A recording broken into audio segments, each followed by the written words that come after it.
Unser lieber Vater im Himmel, du warst so gnädig, dass wir uns wieder versammeln dürfen, jetzt zu dieser Stunde, und aufnehmen den Gedanken, von dem aus wir weiterarbeiten dürfen in der Erforschung deines Wortes, dass wir erkennen, Herr, was du uns sagen möchtest durch das prophetische, wunderbare Wort, das Vergangenheit und Gegenwart aufschließt und uns bereit macht, Herr, für dein Wiederkommen. Lass unsere Sinne geschärft sein. Herr, schenke uns Gnade und Gegenwart des Heiligen Geistes. Sprich du durch unseren lieben Bruder und schenke auch, dass die Übersetzung so gut ist, dass wir alles verstehen. Und wir danken dir dafür und preisen dich in Jesu Namen. Amen. Amen.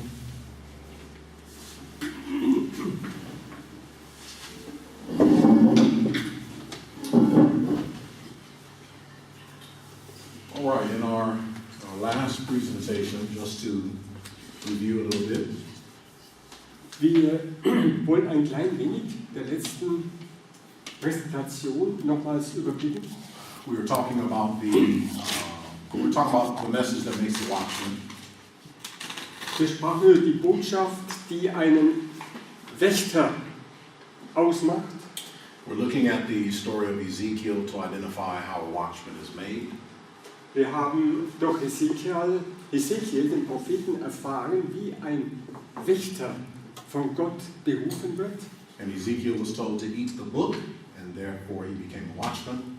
Ezekiel wurde gesagt, er solle das Buch essen und dann werde er ein Wächter. And that same book that Ezekiel was told to eat, John also saw in vision. Dasselbe Buch, das Ezekiel aufgefordert wurde zu essen, wurde auch Johannes, dem Schreiber der Offenbarung, gegeben. And when we look at the book, the Spirit of Prophecy, Sister White tells us that that book was written in prophetic language or symbolic language. Und wir haben gehört, dass dieses Buch, das hier von den beiden Propheten übernommen wurde, gegessen wurde, in prophetischer Symbolsprache gebraucht ist. And she carries us to the fifth seal. Und sie führen uns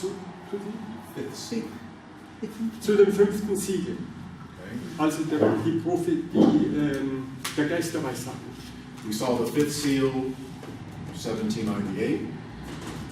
Wir sahen, das 5. Siegel beginnt 1798. The question was asked, Lord, how long? And the answer was, you have to wait. Die Frage war, wie lange wird es währen? Die Antwort war, du musst abwarten.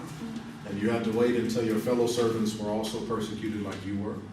Du musst warten, bis die Brüder genauso verfolgt werden und worden sind wie ihr selbst. They were persecuted for 1260 years by the papacy. Sie wurden von 538 an verfolgt durch das Papsttum. And so there has to come a point in time where God's people again are persecuted by the papacy. Und es ist geklärt, dass es eine Zeit geben würde, wo die Nachfolger Jesu wiederum durch das Papsttum verfolgt werden würden. And we know that that's from the National Sunday Law. Wir wissen dass es durch Beginn des Nationalen Sonntagsgesetzes All the way till Michael standing up. bis zu dem Zeitpunkt, wo Michael aufstieg. And this takes us into Revelation 18. Und das bringt uns zu der Offenbarung Kapitel 18. Right? So we saw that what the book contains are the events from 1798 to Michael stands up where the plagues are poured out. Wir haben erkannt, dass das Buch, das gegessen werden würde, von 1798 bis zu dem Zeitpunkt, wo Michael seine Position einnehmen würde, währt. All right, so this is how far we've gotten. Let's go a This little is further. how- That's how far we got. Das ist, soweit wir jetzt gekommen sind. But let's go back to Ezekiel. Wir wollen zurück zu dem Propheten Ezekiel gehen and we're going to start in chapter 3.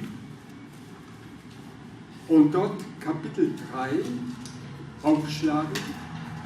Ezekiel chapter 3. Now we're still talking about the same book, right? Same Wir book. sprechen jetzt nach wie vor von dem gleichen Buch. In chapter 2, verse 9 and 10, it gives a description of this book that he was supposed to eat. In Kapitel 2, Verse 9 und 10 ist uns diese Erklärung gegeben, wie das Buch aussieht. But we're going to look in chapter 3 and we're going to find out what happens when he eats this book. Yeah? Und in Kapitel 3 werden wir herausfinden, So let's read nachdem er das Buch gegessen hat. verses 1, 2, and 3. Die Verse 1, 2 und 3. Und er sprach zu mir, du Menschenkind, iss, was vor dir ist. Iss diesen Brief und gehe hin und predige dem Hause Israel. Da tat ich meinen Mund auf, und er gab mir den Brief zu essen und sprach zu mir, du Menschenkind, du musst diesen Brief, den ich dir gebe, in deinen Leib essen und deinen Bauch damit füllen. Da aß ich ihn, und er war in meinem Munde so süß wie Honig. All right, read verse 4 as well. Und er sprach zu mir in Vers 4, du Menschenkind, gehe hin zum Hause Israel und predige ihnen meine Worte. All right, so notice what's happening here. Ezekiel's told to eat this book. Hier wird Hesekiel aufgerufen, das Buch zu essen. And remember, this is the book in the Lord's hand that was written on both sides. Right? Und erinnern wir uns, es ist dieses Buch, das in den Händen des Herrn war, geschrieben auf beiden Seiten. This is the book that was closed and had to be unrolled or opened. Es ist das Buch, das geschlossen war, das aufgerollt werden würde. And when he eats this book, what does it taste like in his mouth? Und als er dieses Buch nun isst, wie schmeckte es in seinem Mund? Sweet. Sweet as what? As honey. As honey. Süß Right? wie Honig. As honey for sweetness. All right, so this book tastes like honey. Dieses Buch schmeckt wie Honig. So now let's go back to Revelation and let's see if John had to do the same thing. Let's see if John had to eat the book and let's see if it tastes like honey. Lasst uns zurückgehen zur Offenbarung und lasst uns sehen, ob es dort auch so schmeckt. Und es ist ja gegeben, dem Johannes es zu essen. And we're going to read the whole chapter, 1 through 11. Und wir lesen Offenbarung Kapitel Revelation 10, 1 through 11. 10, 1 bis 11.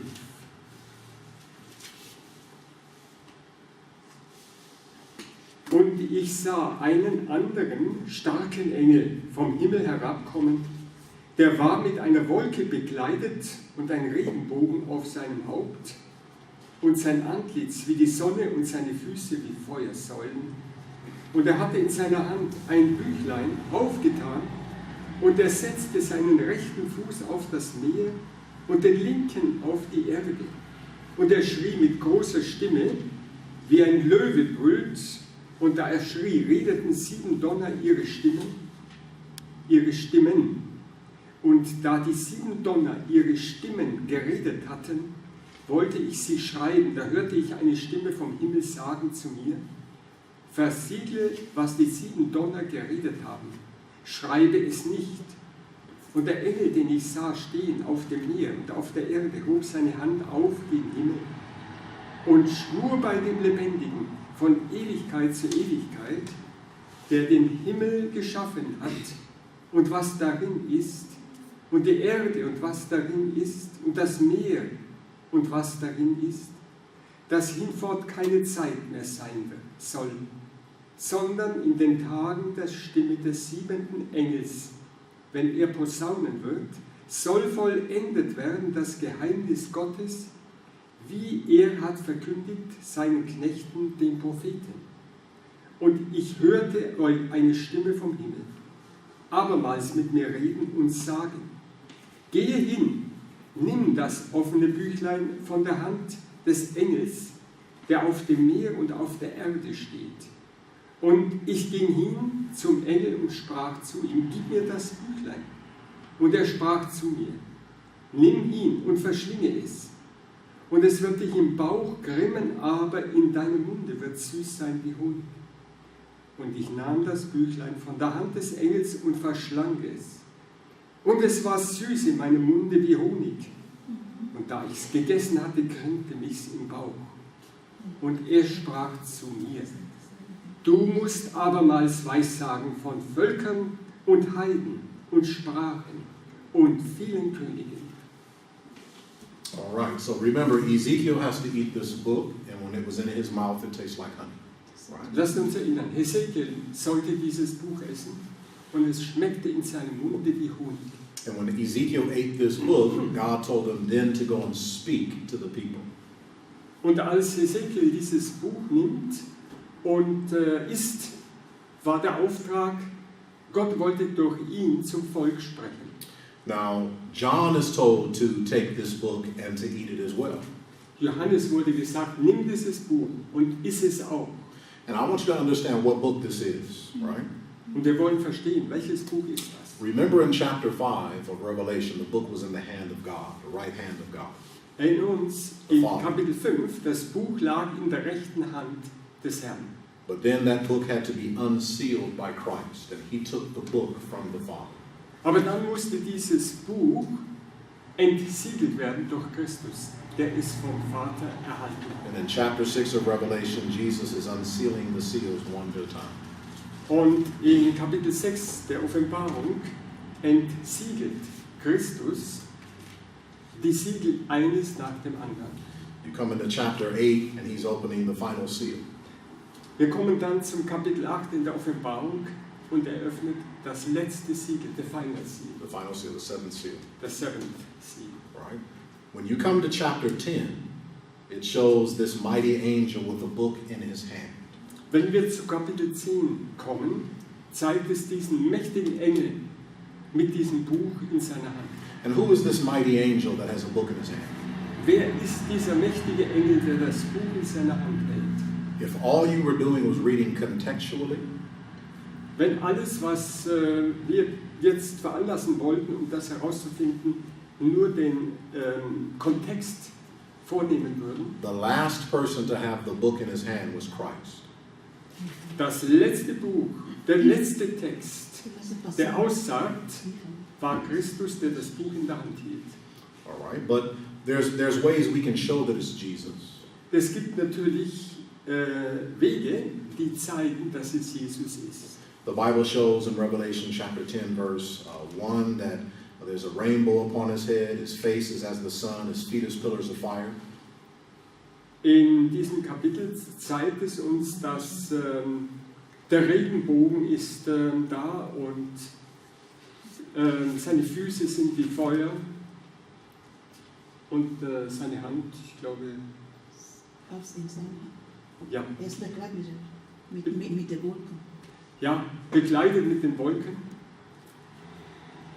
Yeah. So when you connect Revelation 10, verse 1 to Revelation chapter 1, Wenn wir diese Verbindung schlagen von Kapitel 10, Vers 1 you'll see zu Revelation, zu Offenbarung Kapitel 1, in Revelation chapter 1, Christ is described as clothed in linen, wo white, Jesus Christus in Kapitel 1 gezeigt wird, gekleidet in weißen Linnen all right, in white linen, or a white cloud in chapter oder 10. in einer weißen Wolke in Kapitel 10. In Revelation chapter 1, the Bible says his face or his countenance is as the sun in its strength. Und Kapitel 1 zeigt, sein Gesicht, sein Angesicht ist glänzend wie die Sonne. And in Revelation 10:1, it says his face is as the sun. Same thing. Und auch in Kapitel 10 sagt es, sein Gesicht ist wie die Sonne. In Revelation chapter 1, it says that his feet are as brass burned in the fire. In Kapitel 1 wird uns erklärt, dass seine Füße wie Feuer glühen. And in Revelation 10, verse 1, it says his feet as pillars of fire. Und in Kapitel 10, Vers 1 heißt es, seine Füße sind wie Säulen im Feuer. So this mighty angel is Christ. So dieser mächtige Engel ist Christus. And if you were to read in volume 7 of the SDA Bible Commentary, wenn wir lesen in dem Band 7,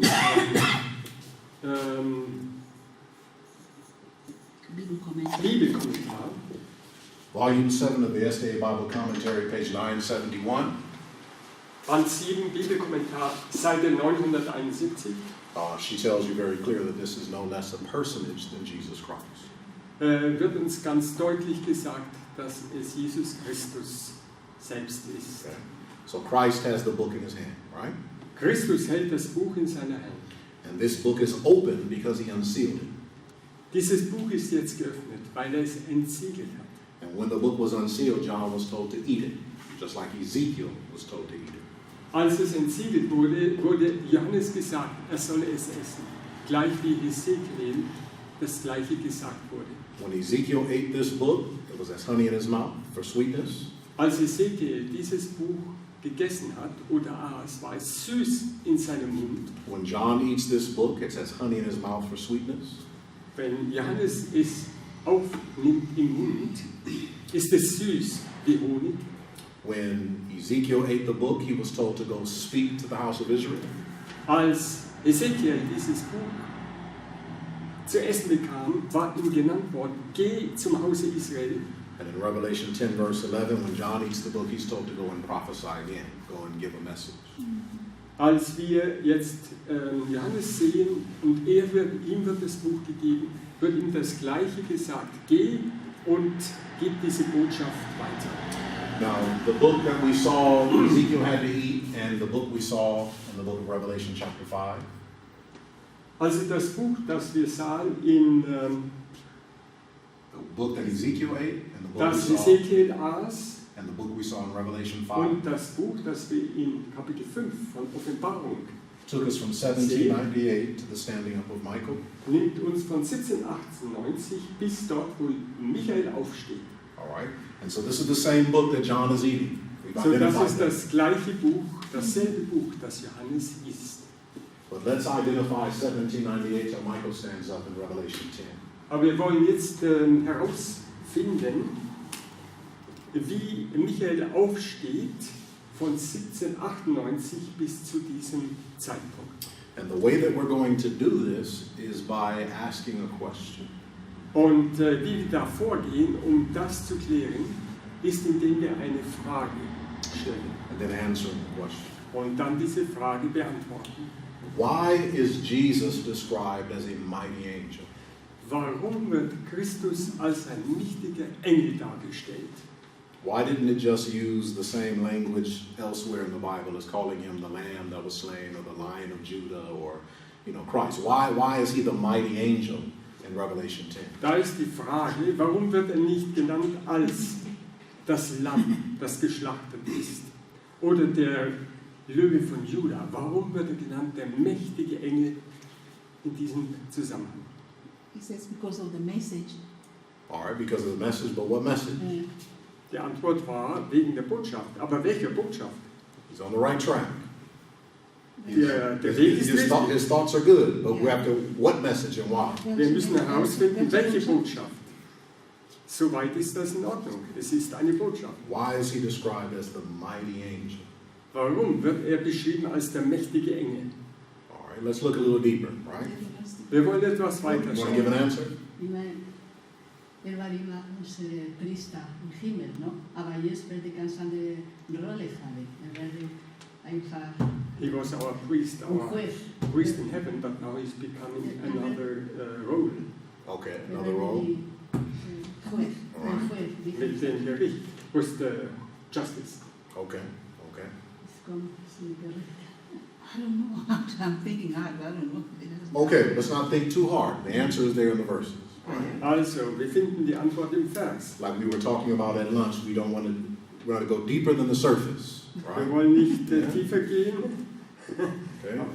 Ganz oben sitzt da schon die Antwort. So let's look at how he's described, right? Let's look.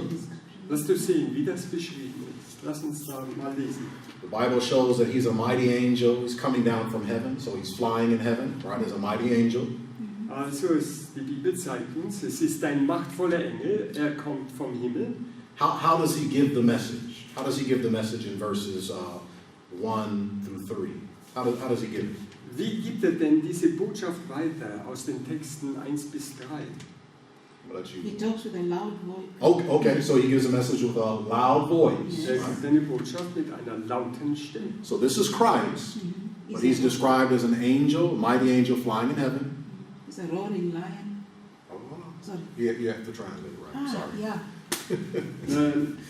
He's a mighty angel flying in heaven. Er ist ein mächtiger Engel, der fliegt durch den Himmel, He's giving the message with a loud voice. gibt die Botschaft mit einer lauten Stimme. Look at verse 6. Wenn wir Verse jetzt 6. den Blick werfen auf Vers 6. What does he make mention of in verse 6? Was wird da angedeutet? All right, In verse 6. he's making an oath. He's swearing by him that liveth forever and ever. There's time. Hier steht, er lebt, der Lebendige, von Ewigkeit zu Ewigkeit. But he makes reference to God being the creator of heaven and earth, the sea, and the things that are therein, right? Hier wird also darauf abgezielt, er ist der Mächtige, der den Himmel und die Erde geschaffen hat und das Meer und was darin ist. So he's a mighty angel flying in heaven. So ist ein starker Engel, der durch den Himmel fliegt, He gives the message with a loud voice. gibt die Botschaft mit einer starken Stimme. He makes reference to the creator of heaven, the earth, and the sea. Er bezieht sich auf den Schöpfer des Himmels, der Erde und der Meere. And then he says, time shall be no longer. Und dann heißt es, die Zeit wird nicht länger sein. All right, now let's identify that time before we go any further.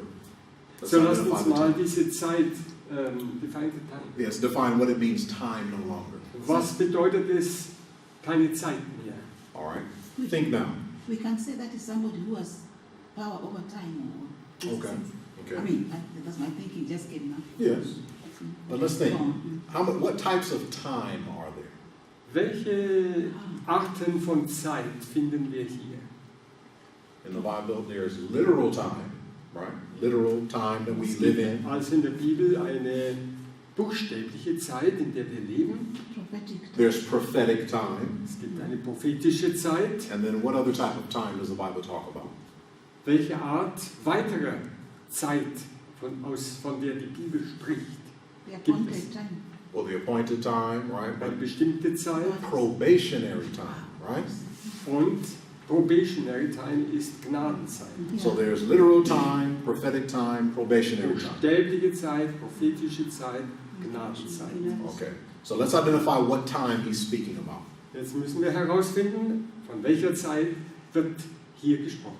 All right, if probationary time was over, would there be need for John to go and give a message? Wenn die Probezeit, die Gnadenzeit vorüber ist, wäre es nötig, dass Johannes, der Offenbarer, eine Botschaft geben sollte? No, Nein. because if probation closes, there's no need for a message anymore. Wenn die Gnadenzeit zu Ende geht, ist keine Not mehr, um eine Botschaft zu geben. All right, so it's not probationary time, so it leaves us with two other time.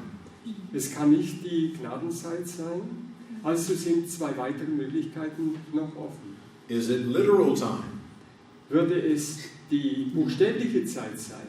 If all time comes to an end, is there need to go out and give a message? No. Wenn alle Zeit zu Ende geht, wäre da noch eine Notwendigkeit, eine Botschaft weiterzugeben?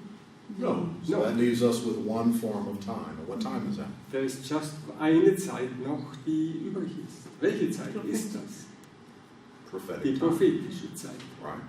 And prophetic time shall be no longer in 1844. Right? Und prophetische Zeit wird nicht länger sein, denn 1844. I'm going to write this in red here. I'll write it up here.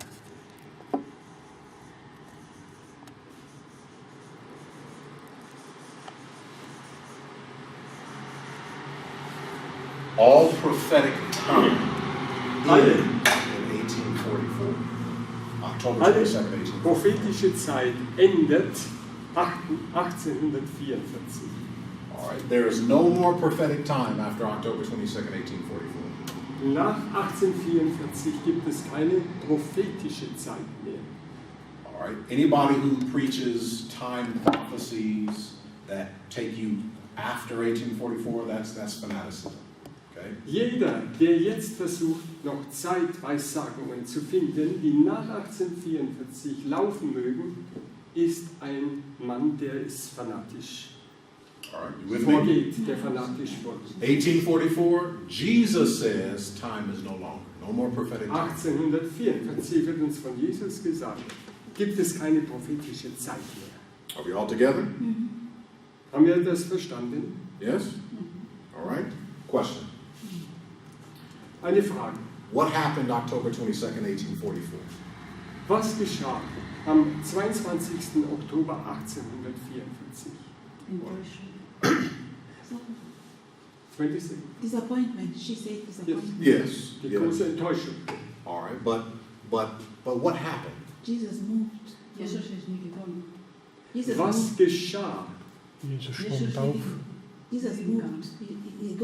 He got stand up. Jesus stood up, got up. Michael stood up and went from the holy to the most holy place? Yeah. Yes. Right? Michael stand auf, denn Jesus kam vom Heiligtum ins Allerheiligste. All right. But what do we call that? As Seventh-day Adventists, what do we say began October 22nd, 1844? Was sagen wir in Bezug als Adventisten auf den 22. Oktober 1844? Untersuchungsgericht hat begonnen. Ja. The Investigative judgment. investigative Investigative judgment judgment. has begun. Okay? So, Christ is described as a mighty angel. Oh yeah. Christus wird beschrieben als ein machtvoller Engel, He gives his message with a loud voice. gibt seine Botschaft mit einer lauten Stimme. He makes reference to the creator of heaven, earth, and the sea. Er gibt in Bezug auf den Schöpfer der Erde, des Himmels und des Meeres. And when he says time is no longer, he's bringing us to the judgment. Right? Und wenn er sagt, es gibt keine Zeit mehr, bringt er uns zum Gericht. So, what angel is this? So, Why is he was- called the mighty angel? Warum wird dieser Engel machtvoller Engel genannt? Think of all four things. Denkt über 4 Dinge nach. Angel flying in heaven, Der Engel fliegt im Himmel, loud voice, laute Stimme, making reference to the creator of heaven, earth, the sea. bezieht Right? sich auf den Schöpfer, der Himmel, Erde und das Meer machte. And by saying time is no longer, he's letting you know the judgment has come. Und indem er sagt, es gibt keine Zeit mehr, bedeutet es, das Gericht ist gekommen. He has an answer. Offenbarung 14. Sorry. 3 angels' messages. Three angels' messages, but what angel says this? You're right, but what angel out of the Was für three? ein Engel sagt es von den 3 Engelbotschaften? Which one? The First first. Der Go with me. erste. ist der Sabbat. So you're both right. Go with me to Revelation 14. Ihr beide habt recht. Gehen wir zu Kapitel 14 in der Revelation Offenbarung. 14. Right? Revelation 14, verse 6 and 7. Und dort die Verse 6 und 7. And you'll see that the description of Jesus in Revelation 10 is the exact description of the first angel. Und dann sehen wir, dass die Beschreibung in Offenbarung 10 genau auf diesen Engel zutrifft. Den ersten Engel von Offenbarung 14. Revelation 14, 6 and 7. Wir lesen Kapitel 14, Verse 6 und 7. Und ich sah einen Engel fliegen mitten durch den Himmel, der hatte ein ewiges Evangelium zu verkündigen, denen, die auf Erden wohnen, und allen Heiden und Geschlechtern und Sprachen und Völkern, und sprach mit großer Stimme: Fürchtet Gott und gebet ihm die Ehre, denn die Zeit seines Gerichts ist gekommen, und betet an den, der gemacht hat Himmel und Erde und Meer und die Wasserquellen. All right, so Christ is called the mighty angel because he represents the first angel. Christus ist genannt der mächtige Engel, denn er repräsentiert den ersten Engel. But why the first angel? Aber warum den ersten Engel? See, when you ask a question and you get an answer, it brings more questions, right? Also, wenn du eine Frage stellst und beantwortest, kommen mehr Fragen auf. Is it one? Oh, sorry. She had her hand up. She's being a good student. Yeah, very good. Why he is the creator, él es el creador. He is the creator. Okay. Okay. The first angel talks about, die erste Engel redet über Schöpfung, dass sie so den Schöpfer anbeten. The first angel speaks about pouring to the Lord, to the Creator, Just like genau worshiping the Creator. wie yes. Speak English. I wanted to bear Ich kann Okay. He talks to about the Creator just like like he talks in chapter 10. Also spricht Swearing by the Creator. Diese All right, erste so you're both saying the same thing. Ja, die beiden sagen dasselbe, hier plus in the Kapitel judgment. 14 und in Kapitel 10. He also talks about the judgment, which what? You need to The translate. time of the judgment is done. She says the third angel will be that's the Don't leave our brother behind now. Oh yeah, Make exactly. sure you understand what you're saying. Yeah, that's what. Yeah. Okay. Hast du übersetzt? Ich habe es versucht, ja.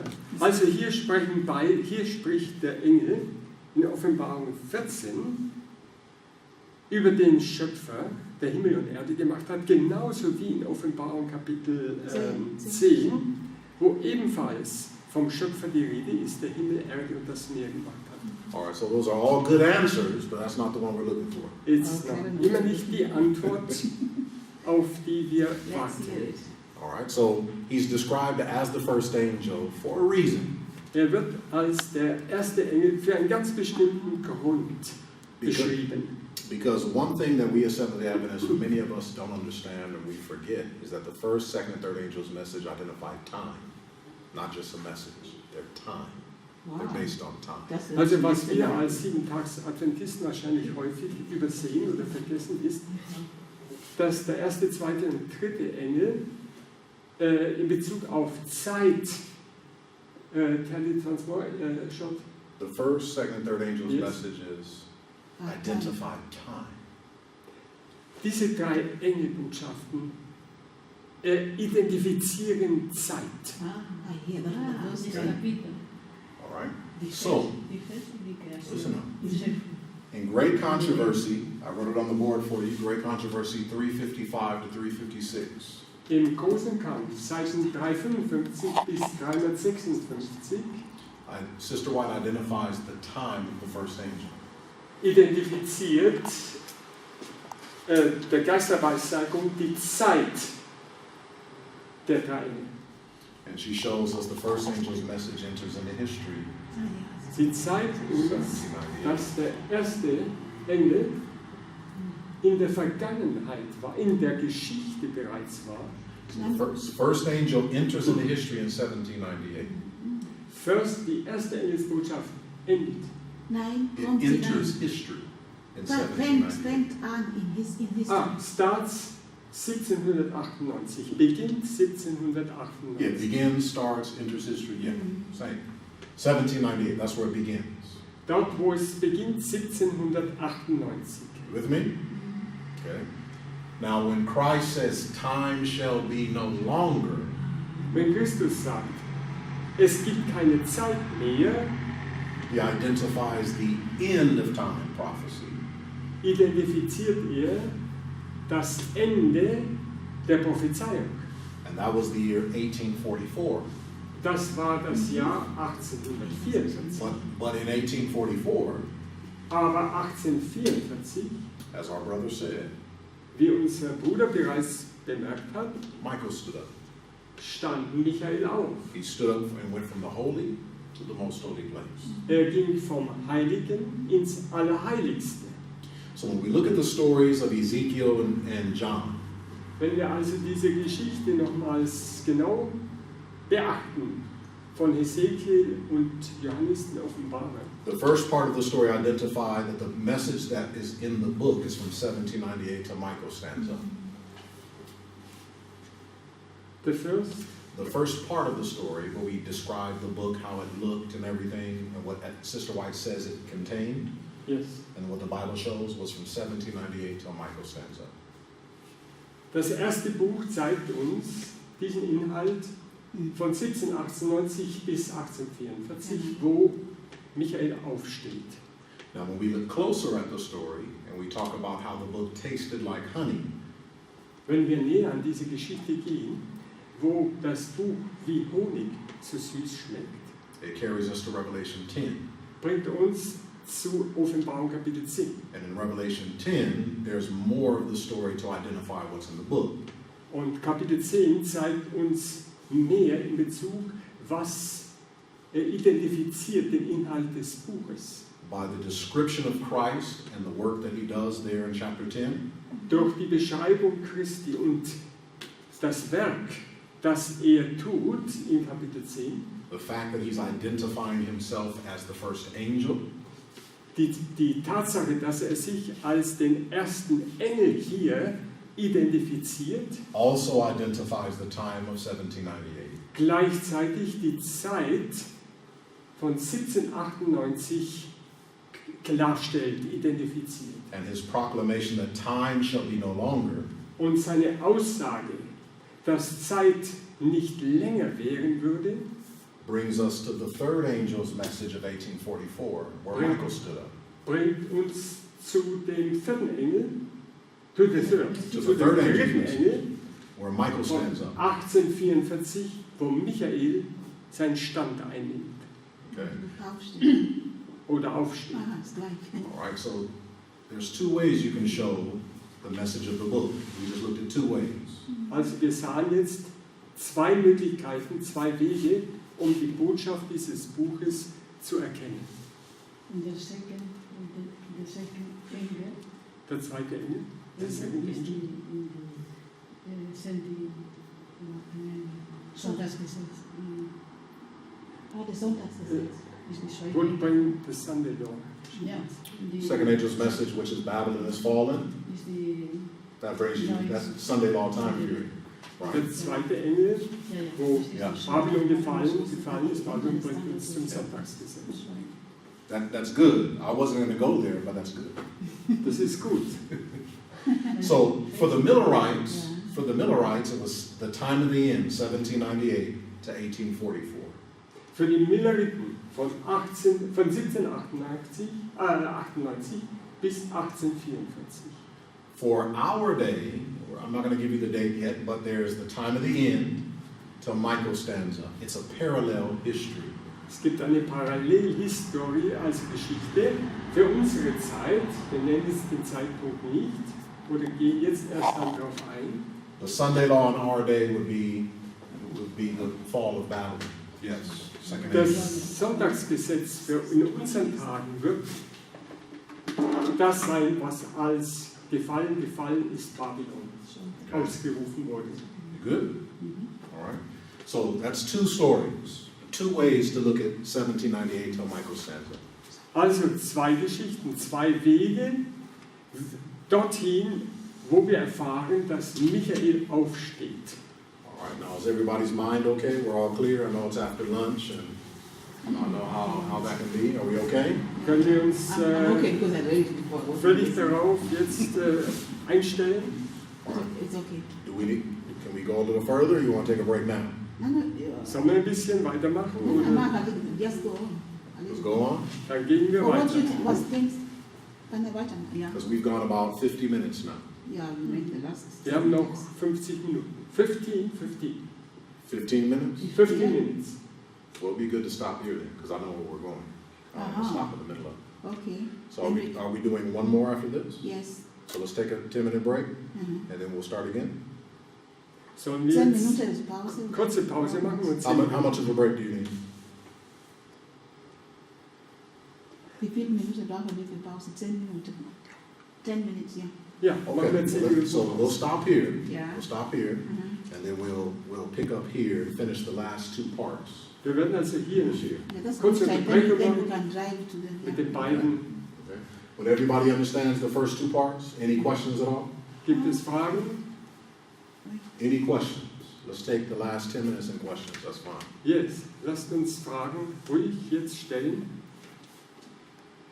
Do I need to re-explain or? Können wir etwas nochmals kurz erklären? It's Jesus who is the first angel, who is the one who brings the first angel. He identifies himself as the angel. Yeah, he's the mighty angel. Jesus identifiziert sich selbst als den mächtigen I Engel. mean, it's just amazing the connections. I mean, it's right, but I wonder why I didn't see this before. It's new for us. It's new, yeah. And this is new, good news. Sure.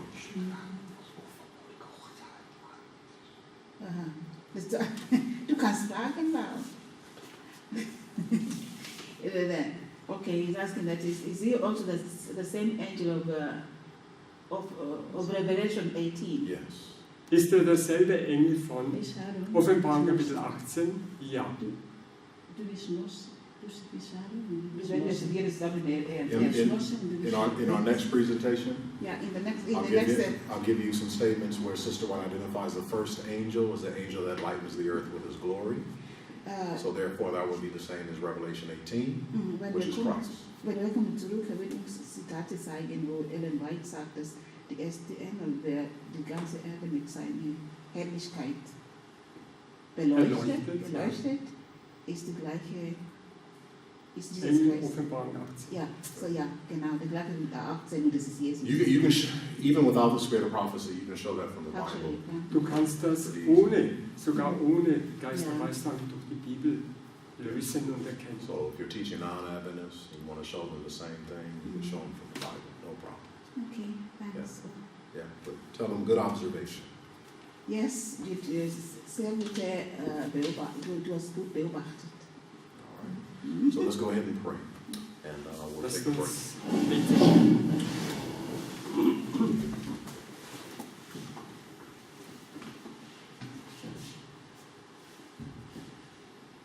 Unser lieber Vater, wir kommen noch einmal vor dich. Wir danken dir, dass wir einen tieferen Einblick nehmen dürfen und unser Verständnis wachsen darf.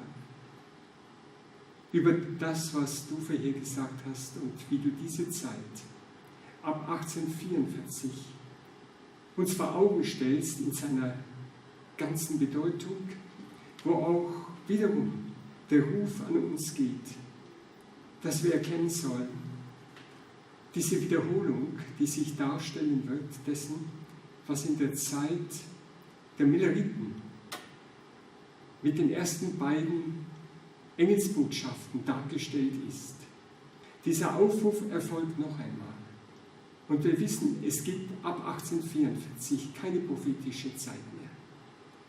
Aber es ist eine Zeit der Gnade in besonderer Weise, wo wir gerufen sind, dieses, was du uns gesagt hast, zu erkennen und es weiterzugeben und es ebenfalls für uns als dieses süße Buch, diesen wie Honig zu erkennen. Und dann, Herr, willst du uns auch zur rechten Botschafter machen. Wir danken dir dafür von ganzem Herzen. In Jesu Namen. Amen. Wow, it's getting sweeter every day, this word.